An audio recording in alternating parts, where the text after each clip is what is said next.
বাংলাদেশ স্বাধীনতার পরে কত কিছুই তো বদলাইল। পরিবর্তন চাই, কোঠাপোতা বাতিল চাই। বাংলাদেশে সরকারি চাকরির ক্ষেত্রে ৫৬% কোটা রয়েছে। অনেক মেধাবী স্টুডেন্ট যারা সম্পদ বিক্রি করে মানুষের বাড়িতে কাজ করে লেখাপড়া করেছে, লেখাপড়া করে আজকে তারা চাকরির জন্য যখন যায় তখন দেখা যায় কোঠার মারপেসের ভিতরে পড়ে একজন মেধাবী স্টুডেন্ট যিনি বাবার সম্পদ বিক্রি করে লেখাপড়া করেছেন তার চাকরিটা আর হয় না।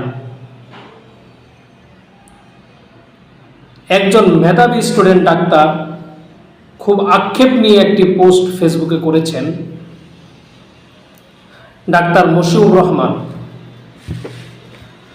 নাক কান গলা বিশেষজ্ঞ এবং সার্জন, খুব অভিজ্ঞ একজন ডাক্তার, খুব ভালো একজন ডাক্তার। উনি ক্লাস 8-এ ট্যালেন্ট পুল বৃত্তি পেয়েছেন। এসএসসি এইচএসসিতে স্টার মার্ক উনি করেছেন। ঢাকা বিশ্ববিদ্যালয়ের অধীনে ফরিদপুর মেডিকেল কলেজে প্রথম থেকে পঞ্চম সেমিস্টার 5 বছর উনি সবসময় ফার্স্ট ক্লাসে ফার্স্ট বয় ছিলেন, অর্থাৎ ভালো একজন মেধাবী স্টুডেন্ট ছিলেন। পেশাগত কারণে পেশাগত পরীক্ষায় ঢাকা বিশ্ববিদ্যালয়ে উনি মেডিকেলে 4র্থ স্থান অধিকার করেছেন এবং প্রথম চান্সেই উনি নাক কান গলা বিশেষজ্ঞ হিসেবে উনি FCPS কোর্সে উনি পাশ করেছেন। নাকের মাংস বৃদ্ধি হলে কি করণীয়? কখনো কখনো নাকের পার্টিশন জোড়া লেগে যায়, কখনো কখনো পুরো নাকের ছিদ্র বন্ধ হয়ে যায়। আসসালামু আলাইকুম ওয়া রাহমাতুল্লাহি ওয়া বারাকাতুহু। প্রিয় দর্শক, আমি ডাক্তার মোহাম্মদ মশিউর রহমান, নাক কান গলা বিশেষজ্ঞ এবং হেড নেক সার্জন, সহযোগী অধ্যাপক ও বিভাগীয় প্রধান হিসেবে বসুন্ধরা আদ্দিন মেডিকেল কলেজে কর্মরত আছি। খিদমা হাসপাতাল, খিলগাঁও, ঢাকাতে নিয়মিত চেম্বার করছি। উনি সর্বশেষ যেই কথাটা বলেছেন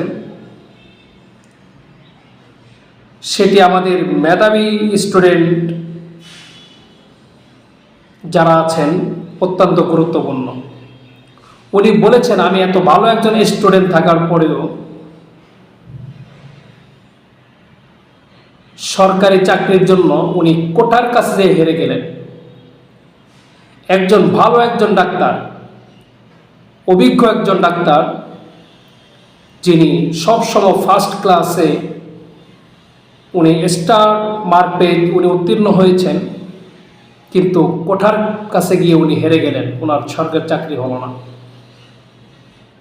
একজন ভদ্র মানুষ এবং ভালো মানুষ, উনি খিদমা হাসপাতালে সিনিয়র কনসালট্যান্ট হিসাবে নাক কান গলা বিশেষজ্ঞ হিসাবে উনি চিকিৎসা দিয়ে থাকেন। আজকে যারা কোঠা বিরোধী আন্দোলন করছেন, আমি আপনাদের সাথে একমত পোষণ করছি, কারণ বাংলাদেশে অনেক মেধাবী স্টুডেন্ট তারা বাবার টাকা খরচ করে, বাবার সম্পদ বিক্রি করে, দৈনন্দিন কাজ করে, নিজের লেখাপড়া করে চাকরির কাছে যখন নাকি চাকরির জন্য যখন যায় তখন দেখা যায় কোঠার কাছে তারা হেরে যায়।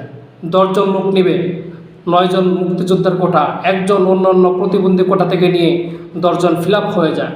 মেধাবী স্টুডেন্ট যিনি পরিশ্রম করে পড়ালেখা করেছেন তার চাকরিটা আর হয় না। বাংলাদেশ স্বাধীনতার পরে কত কিছুই তো বদলাইল। রাস্তাঘাট বদলাইল, মানুষের জীবন বদলাইল, কিন্তু কোঠা প্রথা আমরা পরিবর্তন চাই, কোঠাপোতা বাতিল চাই।